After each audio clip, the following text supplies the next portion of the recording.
Welcome, and in this video on the Great War, we will be ending the war with the Armistice and the Treaty of Versailles, as well as talking about some of the impact. First, review last time. We talked about how the German spring offensive after Russia had been defeated was the German last-ditch effort to try to win the war before enough American troops had arrived in Europe. It culminated with the Second Battle of the Marne, where the German attack was stopped, the Germans were defeated, and the Allies, the British, the Americans, and the French began the 100 Days Offensive for the next remainder of 1918 against the exhausted and out-of-position German army, resulting in the Armistice, the ceasefire, as the Allies had pushed Germany back almost all the way to the border of Germany. They agreed, famously in the side of the battle, in a used railroad car. The commanders of the two armies met and agreed to a ceasefire. That's not a treaty, but a ceasefire. And it famously gave rise to this all quiet on the Western Front moment. Famously at the 11th hour of the 11th day of the 11th month, World War I, the guns fell silent. All was quiet on the Western Front for the first time in 4 years.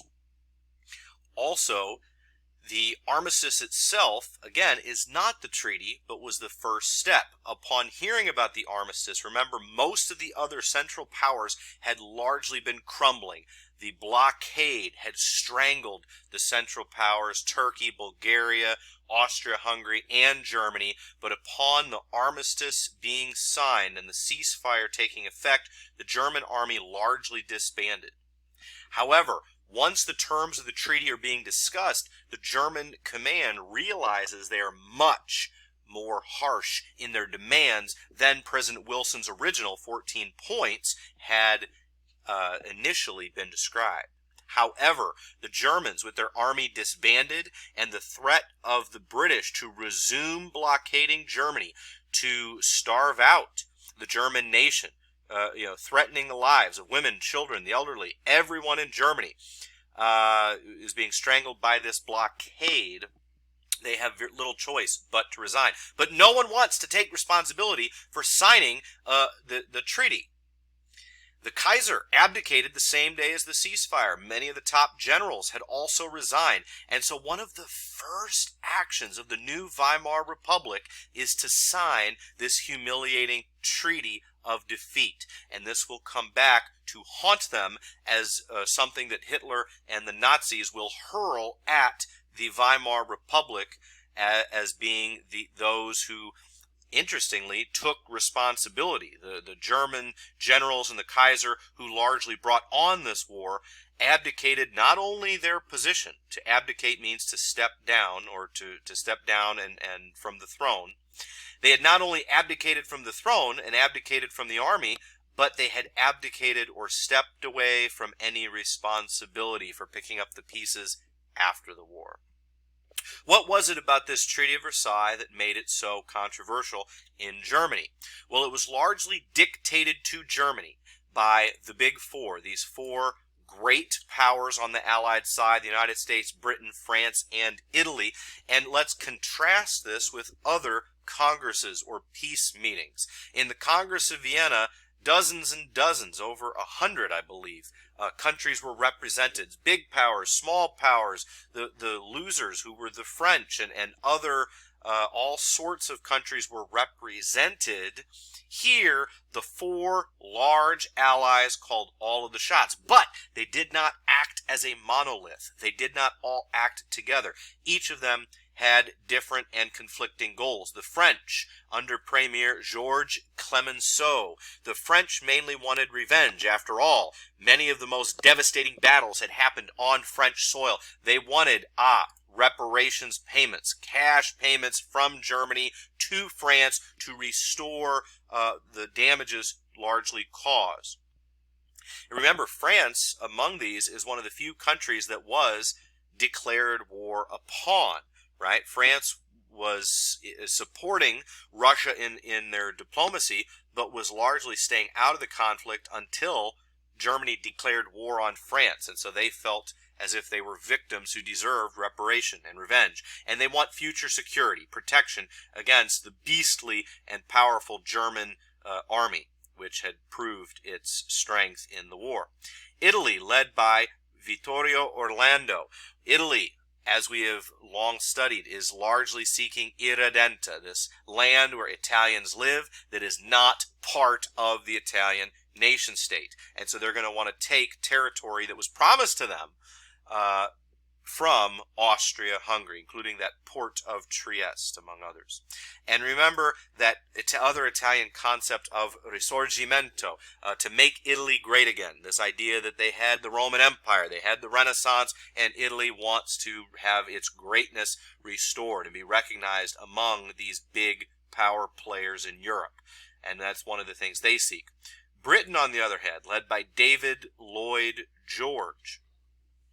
David Lloyd George, remember, Britain was the greatest power in the world going into this. They had the navy, they had the economy, they had the industry, and this war was so disruptive, they want to go back to kind of the way things were. Status quo antebellum, as we have taken to say from the Latin. Status quo antebellum. They want to go back to the way things were before the war. They want to balance. They want to go back to free trade. They want to prevent a future war and restore kind of the old world the way it was. The United States, under President Woodrow Wilson, is an idealist. He has a sincere belief that peace is possible, and it's largely organized, he would desire, along his 14 points. Let's speak about these.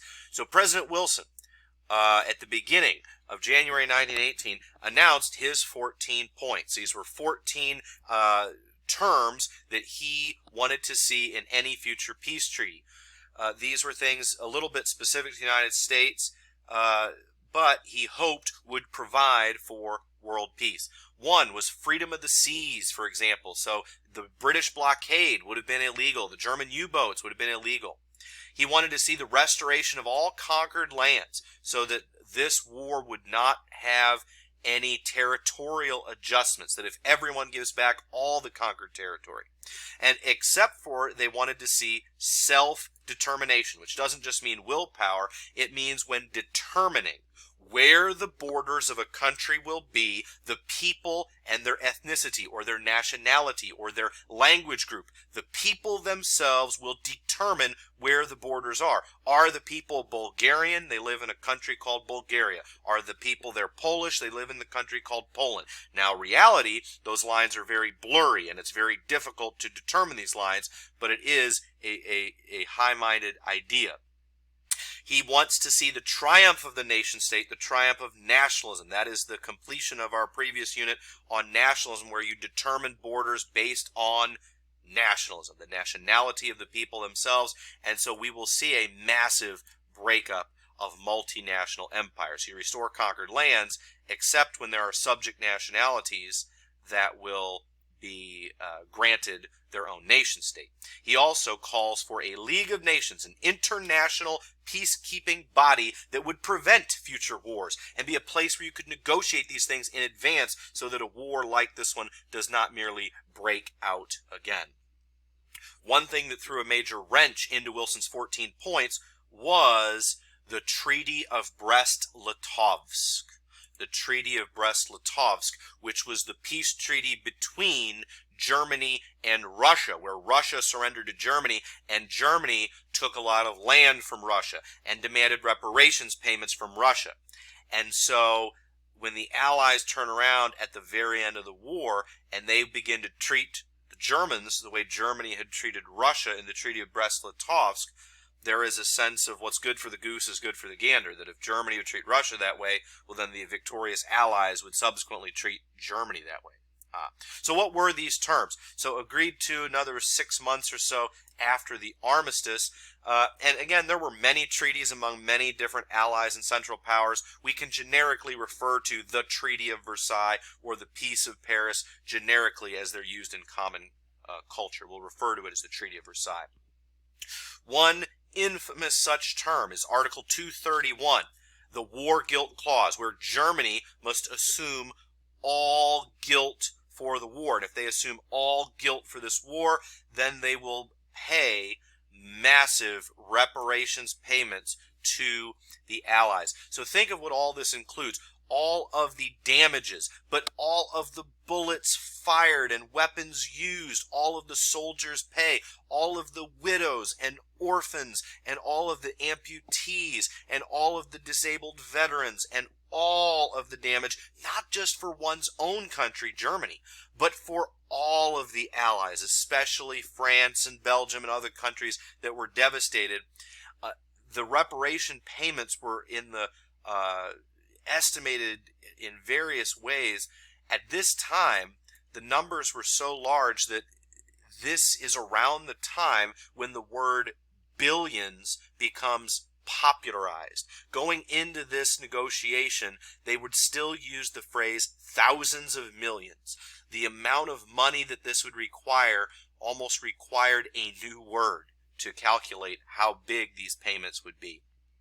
They also demanded the demilitarization of Germany. Germany would be prevented from having offensive airplanes, heavy artillery, U-boats, tanks. Germany was banned from ever having those in its military. The German army, this best beastly army in the war and in the world, was limited to a mere 100,000 soldiers, way down from its wartime peak in the millions. The treaties also called for the breakup of many of these losing nations. Ironically, since Germany was already a nation state, Germany lost relatively little land. One example would be the Alsace-Lorraine territory, which contained both French and Germans, was taken from Germany and given to France.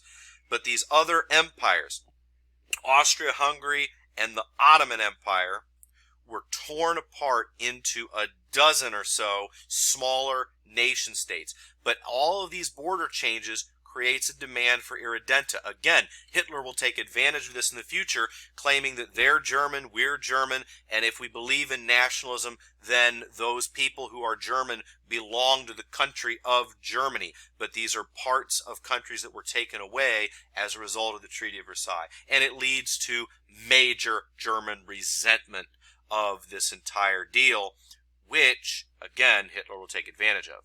A quick summary. Who was to blame? If Germany received all the blame, was it them? The argument in favor of Germany was the German tradition that comes from Prussia, is that it was once said that Prussia was not so much a state with an army, but an army with a state. That the military was the backbone of Prussia and thereby of Germany, and it was just an aggressive militaristic country. They used those U-boats so aggressively. They started using chemical gas warfare, which was considered especially heinous. Austria was perceived as the aggressor against Serbia, and Germany supported them. Germany was the first to violate Belgium. Germany aggressively declared war on France and Russia, so there goes the case that it was mainly Germany, and they deserve all or most of the blame. The case could also be made that Austria really deserves a lot of the blame. They overreacted. Why did one man's assassination have to lead to a terrible world war? They gave that ultimatum, which was unreasonable, and no country could fulfill all of the tenets of it. And that they basically used the assassination as a political opportunity for war on Serbia, and therefore Austria deserves the blame. Others say that it's Serbia, and the Serbian state had too much support for terrorism and made a hero cult of these assassins and had too much permission of terrorism and assassination. Therefore, they deserve the blame. Some say Russia should have stayed out of it and not mobilized. Some say that Britain and her secretive treaties with Belgium, for example, were the main problem. How do we address this? Well, sometimes the winners just write the history. And the Treaty of Versailles blamed Germany. In the Russian Revolution, the communists, the Bolsheviks, they blamed the Tsar and put a lot of blame on him.